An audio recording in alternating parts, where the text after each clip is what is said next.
En el Nuevo Testamento de su Biblia busque la Epístola de Santiago, capítulo 1, los versos 19 y 20.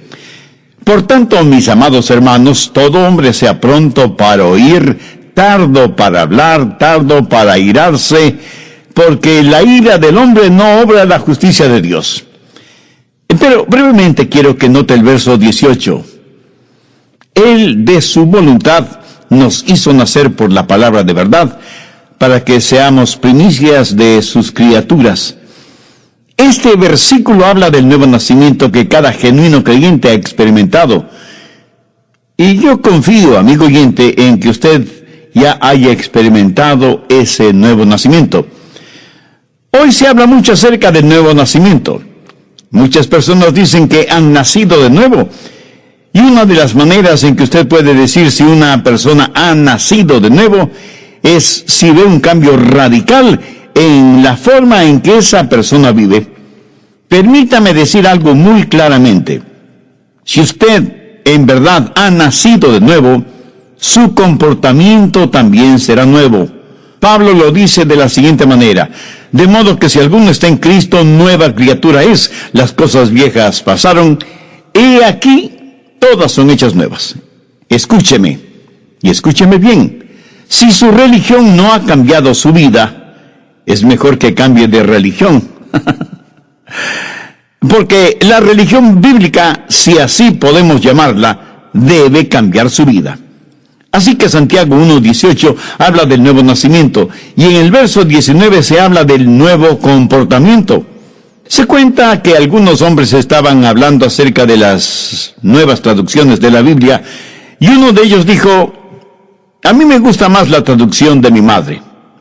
Los demás le dijeron: pues no sabíamos que tu mamá era una persona tan erudita. ¿Cómo traduce ella la Biblia? Y el hombre contestó: mi madre traduce la Biblia en el vivir cotidiano. Todos se quedaron en silencio, pensativos, y yo creo que todos necesitamos traducir la Biblia en nuestras acciones diarias. Santiago habla acerca de 3 áreas pertinentes de nuestro comportamiento. Son instrucciones que el apóstol nos da porque somos nacidos de nuevo. Veamos otra vez el verso 19. Por esto, mis amados hermanos, todo hombre sea pronto para oír, o sea, sintonícese, tardo para hablar. Eso quiere decir, baje la voz. Tardo para airarse, lo cual quiere decir, sea agradable. Así que veamos primero, sintonícese, pronto para oír, listo para escuchar lo que Dios tiene que decirnos individualmente. Parece que algunas personas son completamente sordas o que escuchan solo lo que les conviene y no oyen la voz de Dios porque sus oídos espirituales están fuera de sintonía. La Biblia dice que debemos ser prontos para escuchar, pero no dice que debemos escuchar todo lo que se dice. Hay cosas que no debemos oírlas. En Marcos 4:24 leemos: mirad lo que oís. Usted no necesita oír todo lo que se dice. Usted no necesita hacer de sus oídos tarros de basura en donde todo el mundo bota sus chismes y sus habladurías. Usted no necesita escuchar cada filosofía humanista y pagana. Por eso Jesús dijo: mirad lo que oís. Cuando Santiago habla de ser prontos para oír, ¿qué quiere decir? Que hay que ser rápidos para captar los impulsos del Espíritu Santo, rápidos en escuchar la palabra de Dios, rápidos en oír la voz de Dios. ¿Está usted listo para oír la voz de Dios este momento? El problema con mucha gente es que no está escuchando. No es que Dios no esté hablando. El problema es que nosotros no estamos escuchando. Dios nos habla por medio de su palabra, la Biblia. ¿Tiene usted una Biblia? ¿La lee? ¿La conoce? ¿La estudia y medita en ella? Si su respuesta es no a estas preguntas, ¿por qué no? Usted dice ser cristiano. La Biblia es la palabra de Dios para usted. Por lo tanto, no es paradójico que usted quiere conocer la voluntad de Dios, pero no lee su palabra ni su corazón está listo para escuchar su voz. Tengo aquí 5 preguntas que quiero que se las haga a usted mismo. Primera, ¿hay una lección que debo aprender? Segunda, ¿hay una bendición que debo disfrutar? Tercera, hay un mandamiento que debo obedecer. Cuarta, hay un pecado que debo evitar. Y quinta, hay una verdad que debo llevar y compartir. Verá, Dios me ha llamado a mí para predicar. Y no lo digo por vanidad ni orgullo. Dios me ha dado la habilidad y la sabiduría espiritual para predicar su palabra. Si no fuera así, yo sería un usurpador de una extraordinaria responsabilidad a la que Dios me ha llamado. Y la Biblia me dice que debo ser sumamente cuidadoso con lo que predico. El apóstol Pedro dijo, si alguno habla, hable conforme a la palabra de Dios. Pero así como es mi responsabilidad el hablar conforme a la palabra de Dios, es su responsabilidad, amigo oyente, el estar preparado para escuchar el mensaje de la palabra de Dios. Tengo el derecho de esperar que usted esté preparado para oír, así como usted tiene el derecho de esperar el que yo esté preparado para predicar. ¿No le parece? Sí, yo sé que no soy el mejor predicador del mundo y estoy muy convencido de esa realidad. Sé que hay muchos otros siervos predicadores que son verdaderos eruditos bíblicos, pero escúcheme, aunque sé que otros pueden predicar mejor que yo, nadie, absolutamente nadie puede predicar un mejor evangelio, porque el evangelio es uno solo. Y si alguien cree el evangelio de los falsos maestros, pastores y profetas, la Biblia dice, sea anatema. Dios habla por medio de las Escrituras. Dios habla por medio de mensajes como este que está escuchando. Dios habla por medio de su Espíritu Santo. Por eso la Biblia dice, el que tenga oídos para oír, oiga. Muchos no han aprendido a estar quietos y a escuchar lo que Dios diga en los momentos de meditación, de devociones personales. Ahora tengo una advertencia. Cuando usted tiene realmente su momento devocional con Dios, el diablo le atacará con toda la artillería del infierno, porque Él no quiere que usted tenga esa comunión espiritual, ese compañerismo íntimo con Dios. Él no quiere que usted aprenda a decir, habla, Señor, que tu siervo escucha. ¿Le gusta a usted conversar con alguien que acapara la conversación? Muchos de nosotros somos egoístas cuando se trata de la oración. En vez de tratar de escuchar a Dios, queremos, casi demandamos que Dios nos escuche. En la sociedad actual en la cual vivimos, nos hemos llenado de tanto ruido infernal y mundano que casi desconocemos lo que es un tiempo de quietud, de silencio en la presencia de Dios. Y cuando visitamos Israel, al cruzar por unos campos de pastoreo, el guía nos dijo, a estos campos vienen los pastores con sus ovejas para que se alimenten, exactamente como lo hacían los pastores hace ya más de 2000 años, pero con una diferencia. Los pastores de antaño por lo general tenían una flauta en la cual interpretaban hermosas melodías mientras las ovejas se alimentaban. Hoy en día tienen radios transistores y iPods para escuchar lo que se les antoja escuchar, sea bueno o malo. Y yo, sonriendo, pensé, si David hubiera tenido uno de estos modernos inventos, estoy seguro que no hubiera escrito el Salmo 23. Santiago, en primer lugar, nos dice que el nuevo nacimiento da como resultado un nuevo comportamiento, que debemos estar sintonizados a la voz de Dios y que debemos ser prontos para oír. En segundo lugar, dice que debemos ser tardos para hablar. No solo que debemos estar sintonizados, sino que debemos pensar antes de hablar. ¿Por qué? Porque la verdad es que en general hablamos demasiado. Abrimos muchas cosas por equivocación, pero no tan frecuentemente como la boca. Es como si el apóstol estuviera diciendo, no hablen tanto como están acostumbrados a hacerlo. Busque Proverbios 10:19. En las muchas palabras no falta pecado, mas el que refrena sus labios es prudente. Matemáticamente existe la posibilidad de que mientras más hable, más pronto está a pecar con su boca. En Proverbios 17:27 y 28 leemos, el que ahorra sus palabras tiene sabiduría. Aún el necio cuando calla es contado por sabio. El que cierra sus labios es entendido. Muchos de nosotros nos metemos en problemas cuando hablamos. Por eso es mejor tener la boca cerrada. Eclesiastés 5:3 dice: porque de la mucha ocupación viene el sueño, y de la multitud de palabras la voz del necio. Mientras más una persona habla, a veces más proclama la necedad de su corazón. Alguien dijo que es mejor tener la boca cerrada y dejar que los demás piensen que uno es un tonto, que comenzar a hablar y remover cualquier duda al respecto. Los rabinos suelen decir y señalar que el hombre tiene 2 oídos y una boca. Los oídos siempre deben estar abiertos y la boca cerrada, reteniendo en esa bóveda, tras los barrotes de marfil que son los dientes, a la lengua. Debemos escuchar 2 veces más de lo que hablamos, pero la realidad es todo lo contrario. Mateo 12:36. Mas yo os digo que de toda palabra ociosa que hablen los hombres, de ellas darán cuenta en el día del juicio.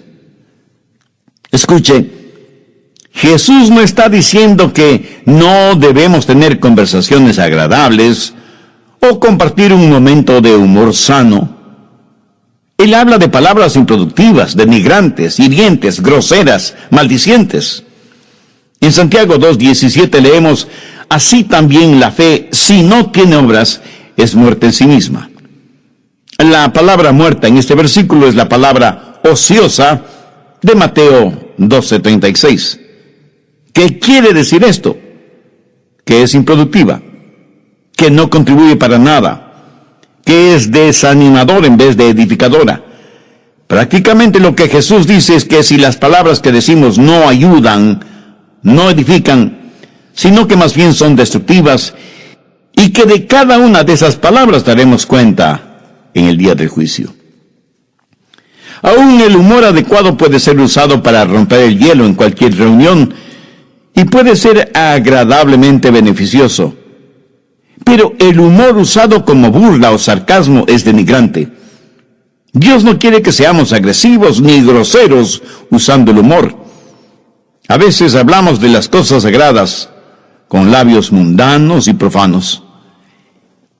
En el capítulo 13 de Mateo, los fariseos habían acusado a Jesús de que echaba fuera a los demonios por el poder de Beelzebú, el príncipe de los demonios. Por eso Jesús dio una advertencia. No es una advertencia contra palabras sabias y edificantes, sino contra palabras acusatorias dichas seriamente.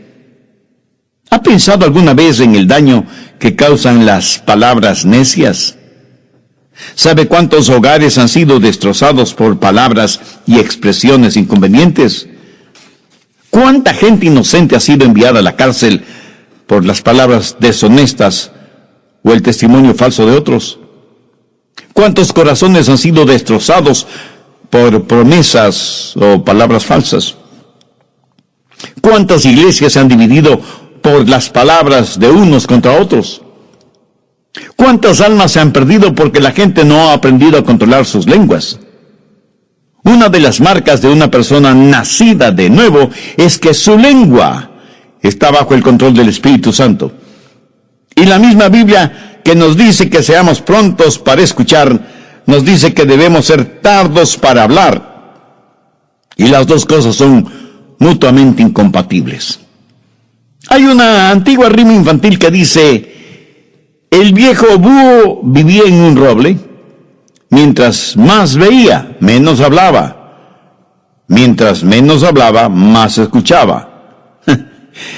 ¿Y por qué no podemos ser como ese viejo búho? ¿Lo ve? Ese sabio búho había aprendido a escuchar. Muchos de nosotros nos asombraríamos de saber lo mucho que hablamos, y nos asombraríamos mucho más al saber que podemos hacer mucho bien a los demás, con menos de la mitad de lo que dijimos en todo el día. Salmo 141:3.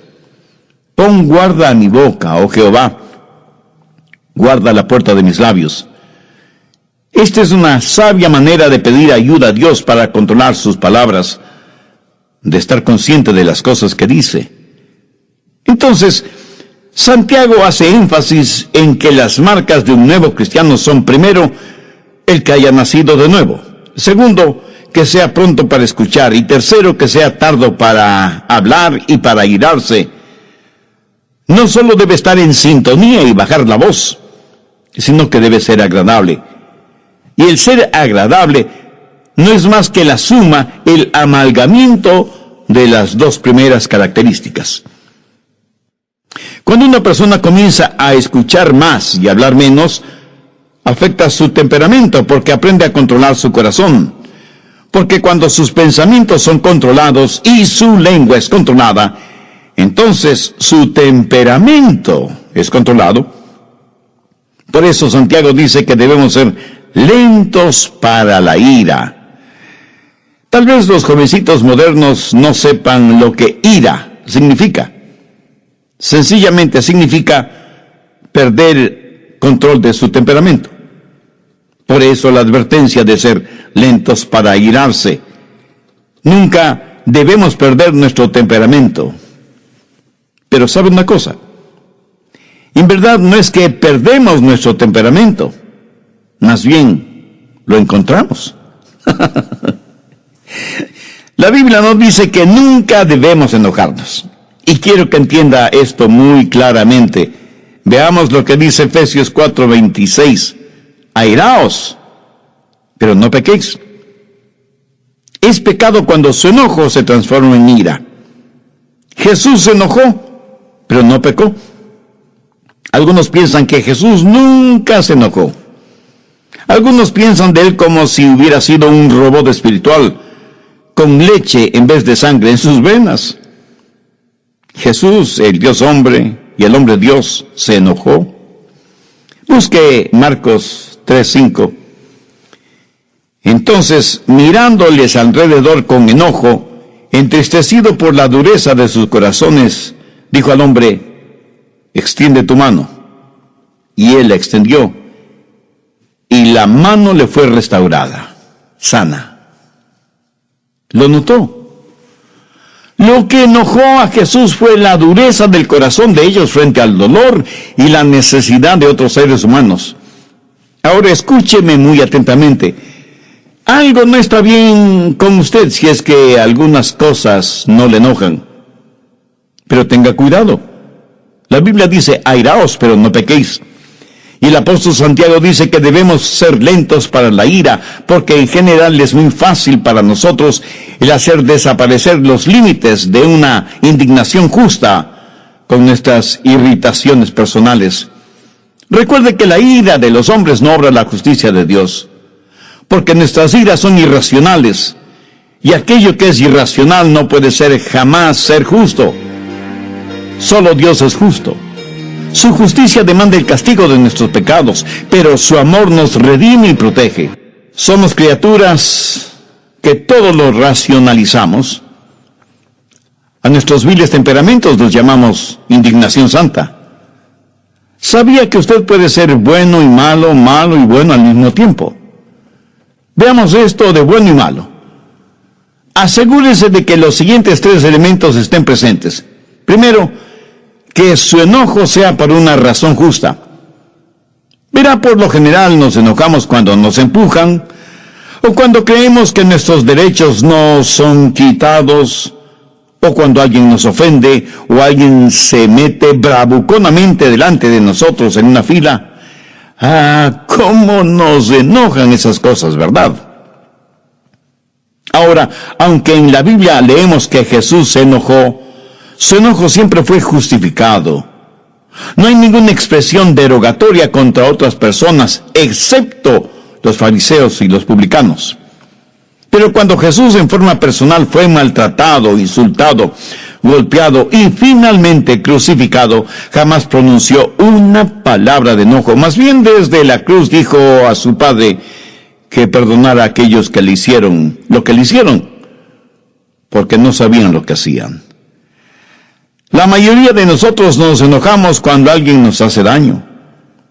Jesús se enojó cuando vio sufrir a otros seres humanos.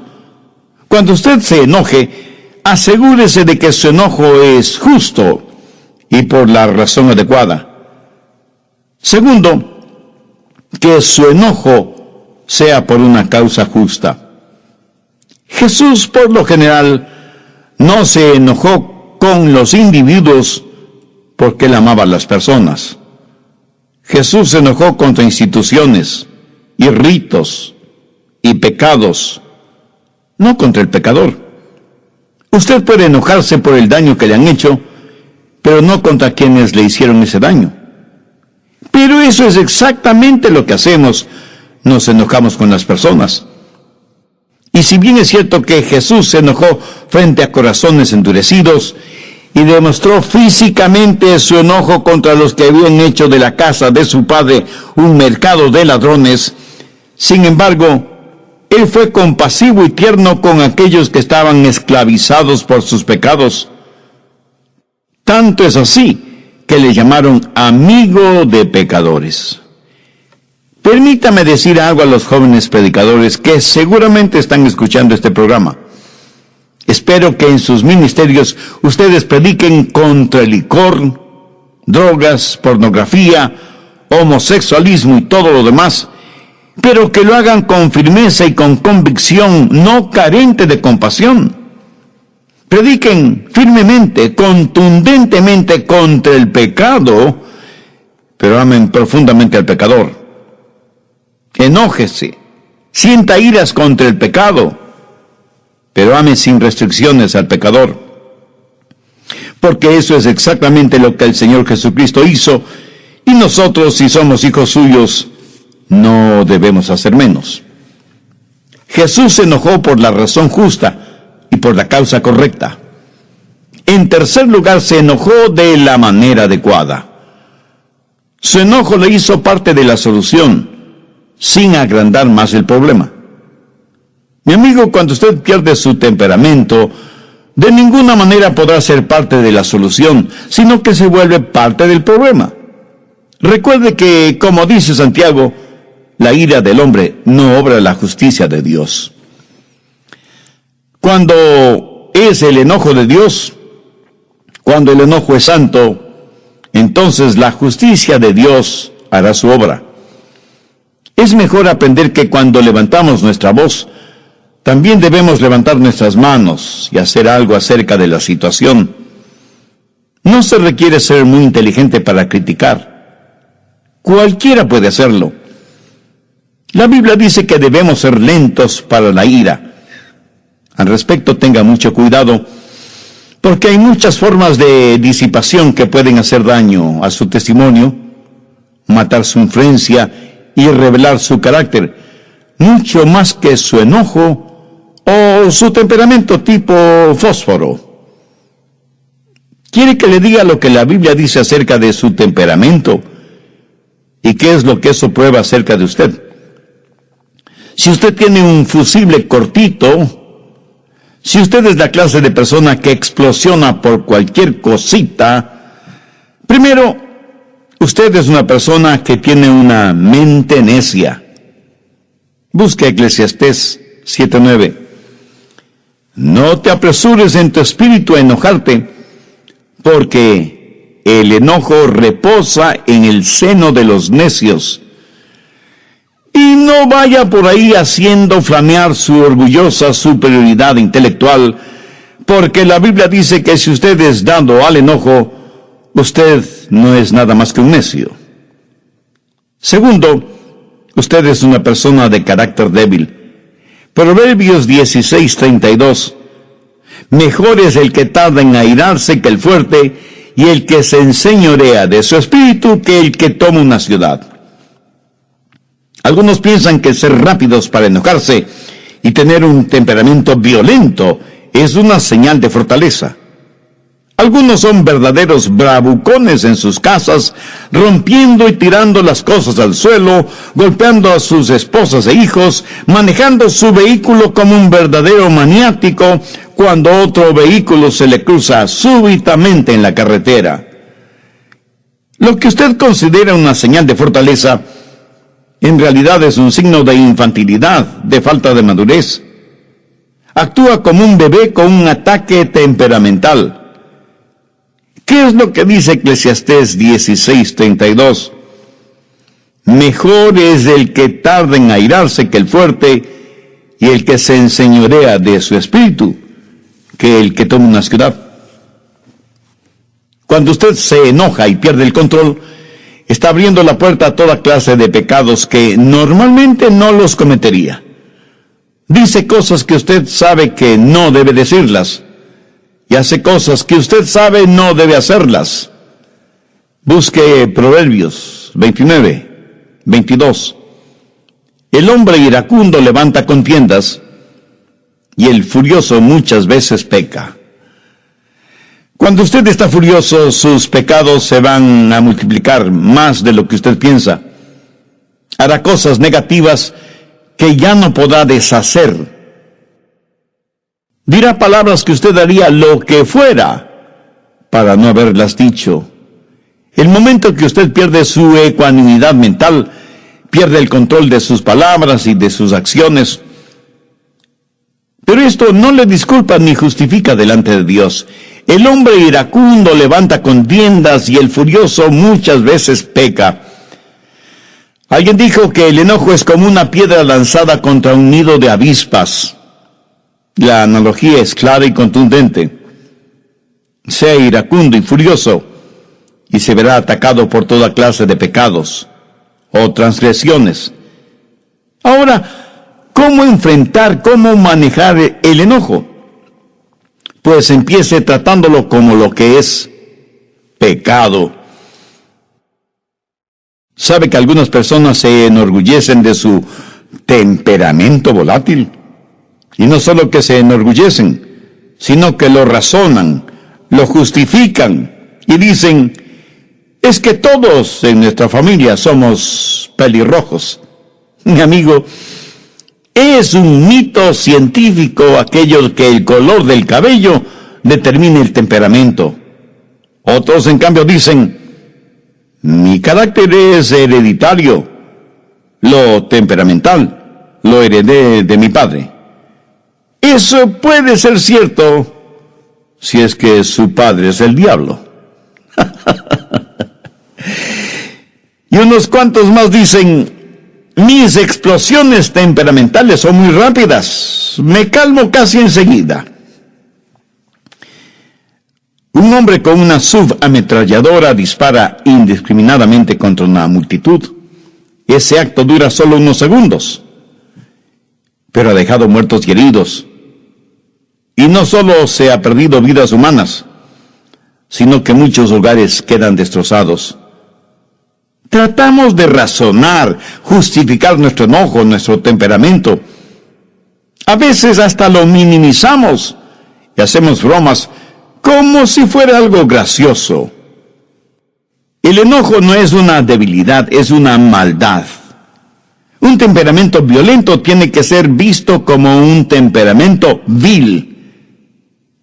Y aunque usted no lo crea, lo que usted dice y actúa bajo la influencia de su enojo y su temperamento volátil, eso es lo que usted es.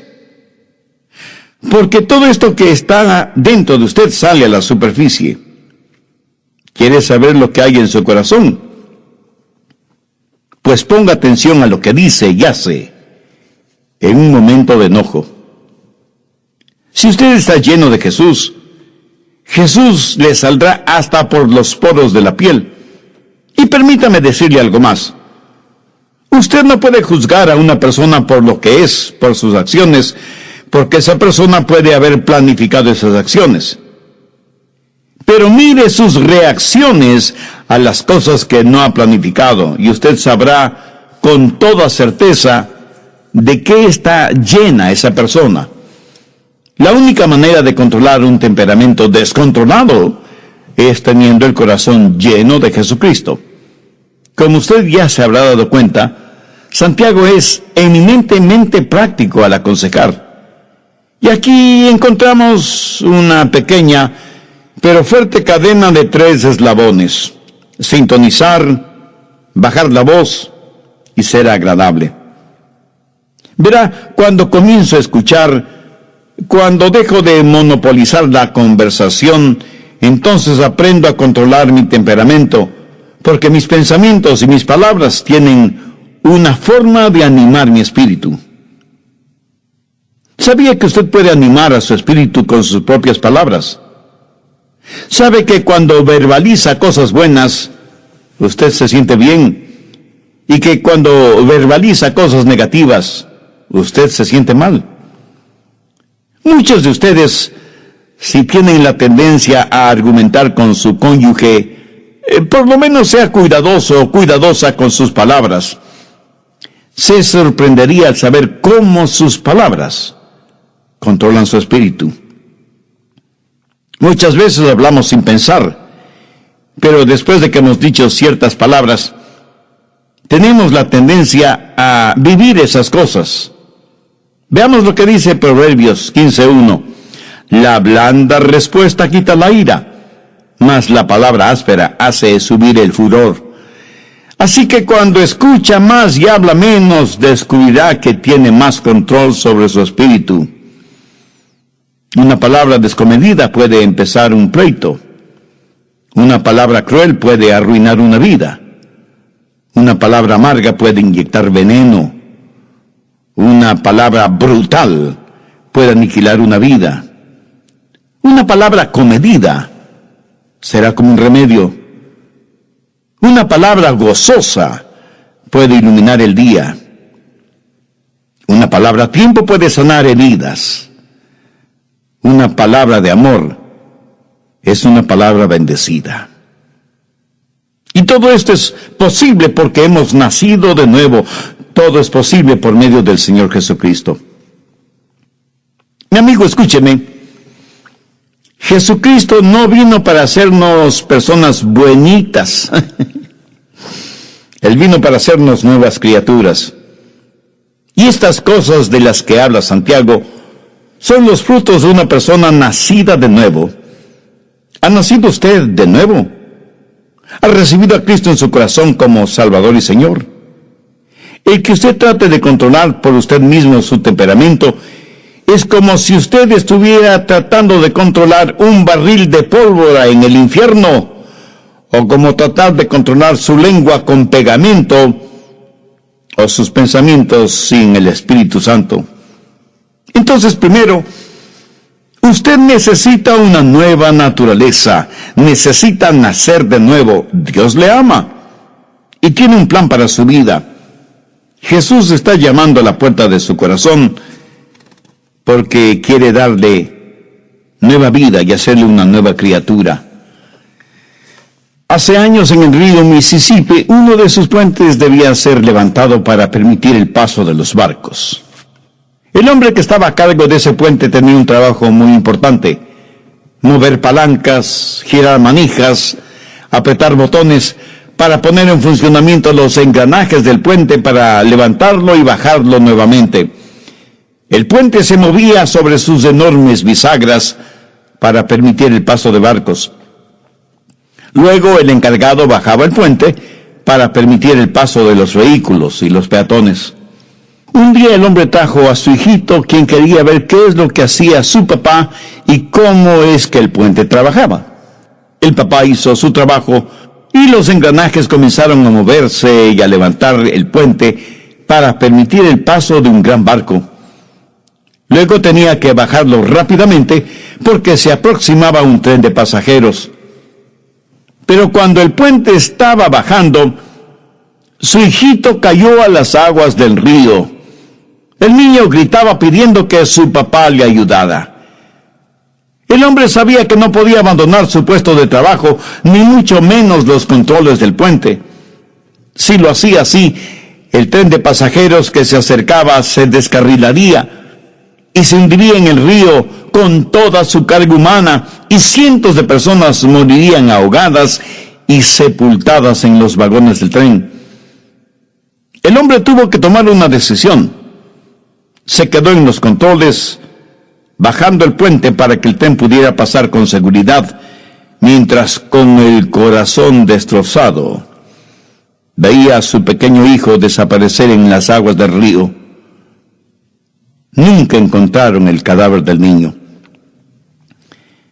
Y cuando escuché esta historia, pensé en todas las personas que estaban en el tren, que vieron al hombre manejando los controles del puente, que agitaron sus manos y le sonrieron, y que nunca supieron el precio que ese hombre tuvo que pagar para salvarles. Espero que usted no haga eso con Dios, agitar la mano y sonreírle. Quiero que sepa que Dios puso a su Hijo Jesucristo en la cruz para que usted pueda cruzar con seguridad de la tierra al cielo. Quiero que sepa que Dios ama de tal manera al mundo, y aquí estamos usted y yo incluidos, que dio a su Hijo unigénito para que pagara el precio de la culpa de sus pecados. No los de Jesús, porque Él nunca pecó, sino sus pecados. Para